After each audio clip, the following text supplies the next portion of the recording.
Hey, what's going on YouTube? I apologize if I sound a little bit sniffly this video when the average temperature in your country is in the single digits and you work at a hospital.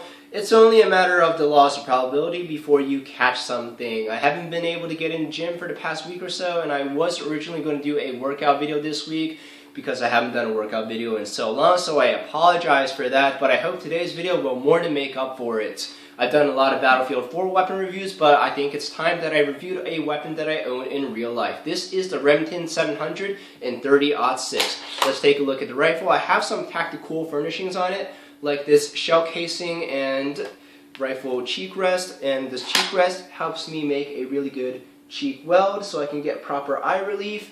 The Remington 700 is a very reliable rifle for the money. It's probably the best in terms of price per performance for sniper rifles. And if you look on the Reddit page for long-range rifle builds, most people start out with the basic Remington 700 and add additional things like the British Accuracy International chassis, and they might make additional additions such as muzzle brake if their barrel is threaded. And I have a tack pod here. It's not a Harris bipod. I know Harris is a very popular brand for bipods, but I can't afford that, so I just got the next highest rated item on Amazon. My scope came with the rifle. It has 3 to 9 levels of zoom, and it's a 40mm lens. And the part that makes this gun the Remington 700 is the receiver and the action. Everything else can be swapped out. And I don't have a magazine fed gun. I have to load my cartridges in one by one, and don't ever do this. I'm loading live rounds into my gun right now just to show you how it works, but in actuality, don't load shells into your rifle until you're actually in your firing position. So this is how the gun loads, and yeah, so I'm just gonna eject that. And now remember when I said that the only part of the Remington 700 is the action and the receiver. So the stock can be changed to whatever you want and still have this gun be a Remington 700. In fact, the U.S. Marine Corps M40 sniper rifle is basically just a Remington 700 repurposed for the Marine Corps specifications. And if you use an M40A5 in Battlefield 4, you're basically using the action from a Remington 700. The only advantage to using an internal magazine is that you can top off bullets. So if you have like 2 rounds left in the magazine and you want to load it up so it's full, then you can do that. This is the ADL version of the Remington 700, and this is as cheap as it gets. I got this for $410 at Walmart, and I did say previously that the Remington 700 is the best price to performance long-range rifle, and if you want a rifle that you can just take out of the box and you start hitting targets at half a mile, then go with the ADL. But if you do know that you're going to want to really customize your rifle and like deck it out with tactical furnishings and drop in a different chassis maybe, then you should get the BDL, the SPS, or actually not the BDL, maybe the SPS or the AAC, because the SPS will have a threaded barrel. Like my barrel isn't threaded, so if you want to attach things like muzzle brakes, then you should get the SPS. Otherwise, it is still cheaper to buy an ADL and convert it to a BDL instead of just buying a BDL straight out. So I probably will be converting this to a BDL with a detachable magazine with a tack stock. I've been looking at some stocks on Amazon, and there's one by Blackhawk that's really cool. It has a retractable stock, and Accuracy International chassis are out of my range. They are cool, but you know, they are very much out of my price range. They cost about $1,000, and I definitely don't want to put this in the Intervention, the one by Shea Tack, that chassis, because that's over $2,000.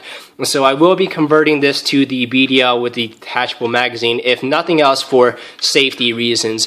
So moving on, let's look at the rest of this rifle stats. It has a 24-inch barrel with a, sorry, my camera's charging, so I have to move the charging cable with it. This has a 24-inch barrel with a 1 in 10 twist. Now, what does 1 in 10 twist means? It means that it takes 10 inches for the rifle, the bullet, to make a complete rotation within the barrel.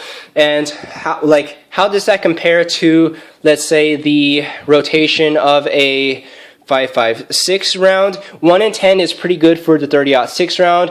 A 5.56 round in a combat AR will probably do a 1 in 7 twist. So why is the AR-15 5.56 round a lot faster than the 30-06 round in terms of rotation within the barrel? Well, if you have a larger round, you don't want to have it have too quick of a spin within the barrel, otherwise it's going to waste too much of its energy spinning instead of having a good muzzle velocity when it leaves the barrel. So you want to have a good combination of maintaining its linearity by having a good spin, but you also don't want too much spin, otherwise it's going to use up too much of its energy spinning.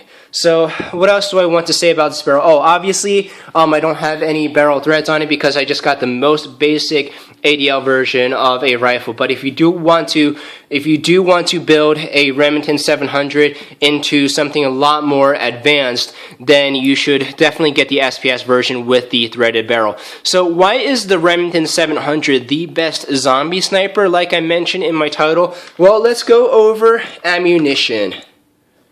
I have here a variety of rifle cartridges next to a Gen 4 iPod, and I know a lot of people have iPhones, but I don't have an iPhone on me at the moment, so it'd be pretty cool if you guys could see what a cartridge looks like next to your iPhone. But this is the 5.56 NATO or 223 Remington. This is shot by the M16 and the M4. This is the 308 Winchester. Rifles like the M40 and the Scar H shoot this. This is the 30-06. This is what's shot by my Remington 700. The Remington 700 can be chambered in a lot of things, like 300 Win Mag, 308 Winchester, 30-06, and so on and so forth. And this is the 338 Lapua. This is shot by the Barrett M98B, and this is the 50 cal, which needs no introduction.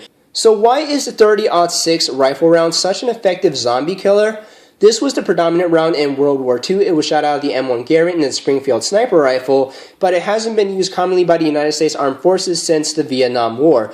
Research after World War II has shown that the average engagement range of infantry rendered a cartridge such as the 30-06 quite a bit of overkill. This round was extremely heavy to carry a lot of, and it had a lot of recoil. You couldn't get as many shots on target as you could with a smaller round like the 5.56 NATO. It was shown that smaller fire teams could carry more ammunition and be as effective as fire teams that were larger but had fewer rounds, such as the 30-06. So the 5.56 NATO was more commonly adopted, and this round is more effective at wounding than being immediately lethal. And wounding is more effective on the battlefield because not only do you take out the person who you wound, but you also take out the person that has to drag them to safety.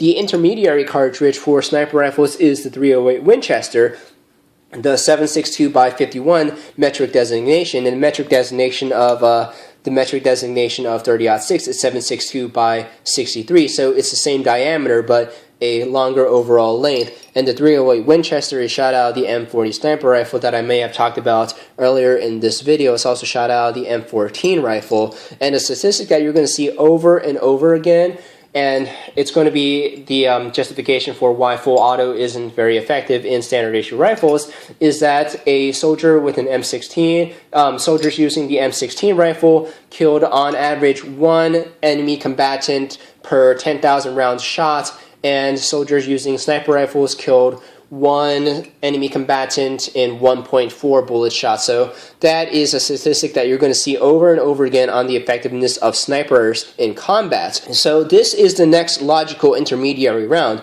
This is going to be lethal 9 out of 10 times. If it's not lethal from the immediate point of impact, it's going to be lethal in that the person is going to bleed out soon. So there is really no room for the 30-06 because the next logical increment of cartridge size is the 338 Lapua Magnum. This is used extremely sparingly. Remington did get the contract to manufacture the United States Marine Corps' next bolt-action sniper rifle, and that's what the Remington MSR is. So we may see a lot more 338 Lapua used commonly throughout armed forces in the world, but right now it's used extremely sparingly. So this ammunition is as expensive, if not more expensive, than the Barrett 50 cal. Actually, sorry, no, this is probably not as expensive as the 50 caliber, but this is damn near inhumane to use against humans.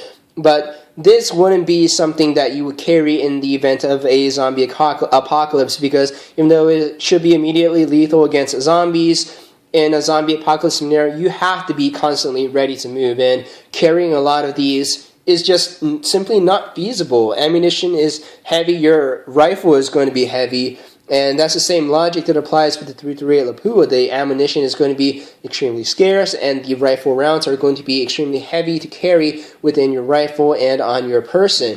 But the 30-06, I think, fills the void of a zombie killing round very nicely. Now, this is going to be lethal against humans 9 out of 10 times, I mentioned previously, but zombies aren't subject to the same weaknesses as humans are. They don't have a circulatory system, so they don't, you don't have to worry about zombies. Zombies don't have to worry about bleeding out. They don't have a respiratory system, so lung shots aren't going to work. They're basically only an autonomic nervous system, so only headshots will put them down. Actually, not even only headshots, because you can take out their frontal lobe and it doesn't really affect them because they don't need a motor executor. They are all autonomic nervous systems. So only the autonomic parts of their brain are, taking out the autonomic parts of their brain are going to put them down. So you're going to have to hit the midbrain spinal area. So headshots are going to be a lot more difficult to come across in pressure situations. Headshots in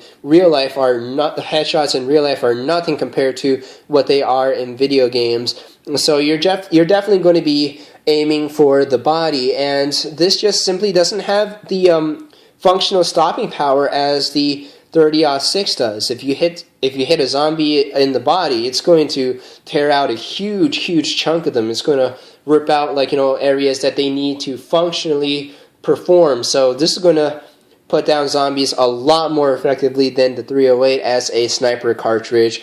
So basically, that's why I rationalize the 30-06 as the most effective zombie killing round, and that's why I have a 30-06 Remington 700. Actually, that's not the only reason, but if does hit the fan, you do know that I have a rifle that can manage. Guys, I hope you enjoyed my gun review video. I haven't done a shooting video on my channel yet because I don't have the equipment to do a shooting video that I think would meet the expectations of my viewers. I'd need a camera on target and a camera on me, and I don't really know how to make a shooting video that would be entertaining to watch. You just see me shooting at paper targets, and I don't think that would be entertaining, but I'll find a way to work it into my video rotation. But anyways, guys, thank you for your support on this video. Leave a like rating if I was informative and you enjoyed, and I will see you next video.